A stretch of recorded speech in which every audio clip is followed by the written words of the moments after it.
America में कातिलाना हमलों की मंसूबाबंदी के इल्जाम में पाकिस्तानी शहरी आसिफ रजा मर्चेंट गिरफ्तार। फर्द जुर्म आयद। अमेरिकी महकमा इंसाफ के मुताबिक मुलजिम के ईरानी हुकूमत से राबिते थे। खानदान भी ईरान में मुकीम है।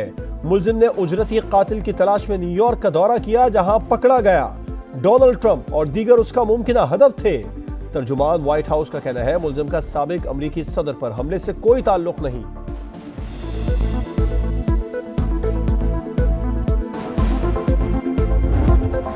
बांग्लादेश में इनकलाब। हसीना वाजिद के फरार के बाद उबूरी हुकूमत की तश्कील का पहला मरहला मुकम्मल। तलबा रहनुमाओं की सदर तीनों अफवाद के सरबराहों से मुशावरत। नोबेल इनाम याफ्ता डॉक्टर मोहम्मद यूनुस को चीफ एडवाइजर मुकर्रर करने का फैसला। उबूरी हुकूमत के बाकी अरकान का फैसला सियासी जमातों की मुशावरत से होगा।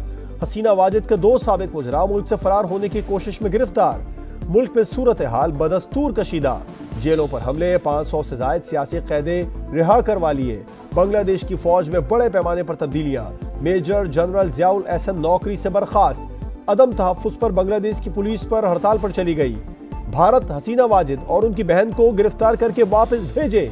बांग्लादेशी सुप्रीम कोर्ट बार का मुतालिबा। बीएनपी का आज ढाका में जलसे का ऐलान।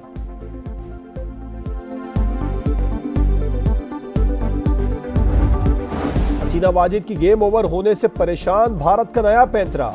बांग्लादेश में मार्शल लॉ की ख्वाहिश का इजहार। आर्मी चीफ से राबिता, कहा बांग्लादेश में फौजी हुकूमत देखना चाहते हैं।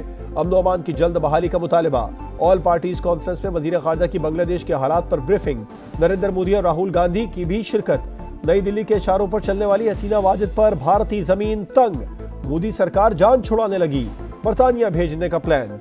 हसीना वाजिद खुफिया मकाम पर रिहाइश पजीर। अमेरिका ने वीजा मंसूख कर दिया।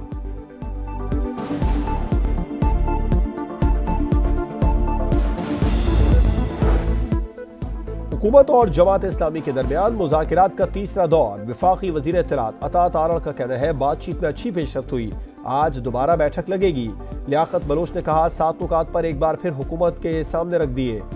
अवाम के लिए रिलीफ चाहते हैं। डेडलाइन की कोई बात नहीं। हुकूमती टीम आज तहरीरी जवाब देगी, जिसके बाद हम फैसला करेंगे। रावलपिंडी में जमात इस्लामी का धरना 13वें रोज में दाखिल। हाफिज नईमुर रहमान का 8 अगस्त को मरी रोड पर मार्च और आगे बढ़ने का ऐलान। कहा 11 अगस्त को लाहौर और 12 अगस्त को पेशावर में धरना देंगे। हुकूमती कमेटी खेलना चाहती है तो हम तैयार हैं। हुक्मरान जितनी ताखीर करेंगे मसला उनके लिए ही बढ़ेगा। कराची में भी गवर्नर हाउस के सामने धरना जारी।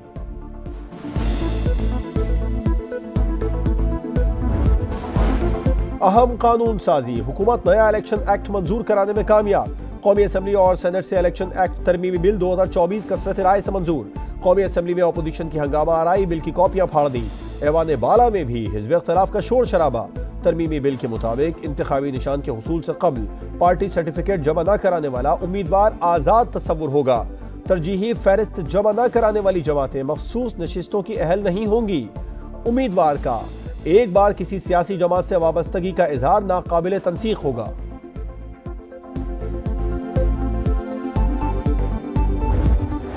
तहरीक इंसाफ का एक्शन एक्ट तरमीम को सुप्रीम कोर्ट में चैलेंज करने का ऐलान। बैरिस्टर गौहर ने बिल को आइन की खिलाफ वर्जी करार दे दिया। कहा पार्लियामेंट सुप्रीम जरूर है, लेकिन तशरीह का इख्तियार सुप्रीम कोर्ट को है।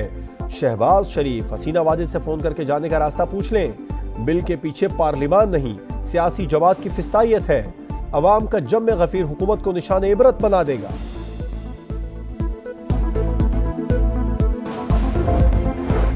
कानून साजी आइन के ऐन मुताबिक है। वजीर कानून आजम नजीर तारड़ का अपोजिशन अरकान को जवाब। कहा इनके अपने लोगों ने हलफनामा जमा कराया, इनका ताल्लुक पीटीआई से नहीं सुन्नी इत्तेहाद काउंसिल से है। आप किसी एक बात के साथ खड़े हों, निजाम ऐसे नहीं चलेगा जैसे अपोजिशन कोशिश कर रही है। इलेक्शन में हिस्सा न लेने वाली जमात को मखसूस नशिस्तें नहीं मिल सकती। ख्वाजा आसिफ ने कहा पार्लियामेंट कानून बनाती है, दूसरे इदारे तशरीह करते हैं। इख्तिलाफ अपनी जगह, इदारों पर हमला नहीं होना चाहिए।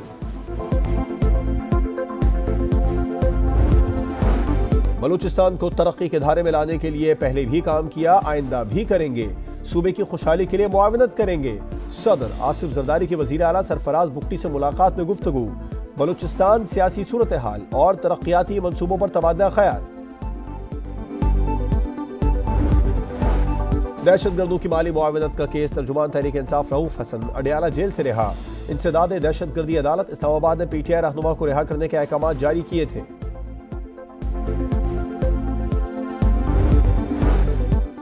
इस्माइल हनिया की शहादत के बाद हमास के नए सरबराह का ऐलान। गजा में मौजूद सीनियर कमांडर याहिया सिनवार मुजाहिमती तंजीम के नए सरबराह होंगे। वो 7 अक्टूबर के हमले के बाद से गजा में ही मौजूद हैं। कई कातिलाना हमलों में महफूज रहे। गजा में इसराइली सफाकियत जारी। 24 घंटे में मजीद 39 फलस्तीनी शहीद।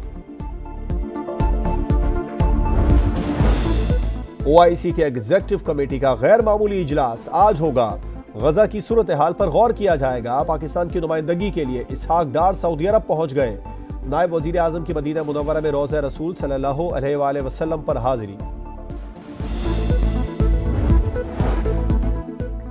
डेमोक्रेटिक पार्टी की सदारती उम्मीदवार कमला हैरिस ने अपना नायब चुन लिया। नायब सदर के उम्मीदवार के लिए मिनेसोटा के गवर्नर टिम वॉल्स के नाम का ऐलान।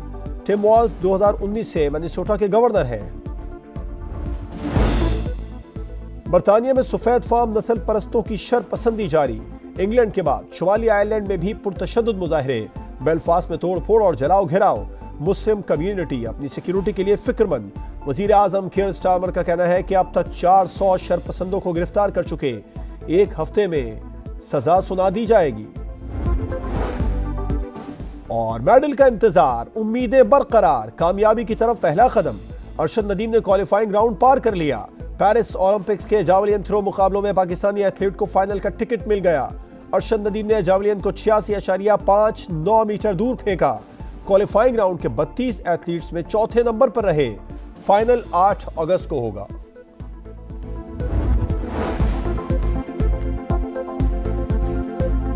अस्सलामुअलैकुम, आप देख रहे हैं समा। मैं हूं जवाद कमाल। हेडलाइंस आप जान चुके हैं, अब आप देख सकेंगे प्रोग्राम गपशप। देखते रहिए समा।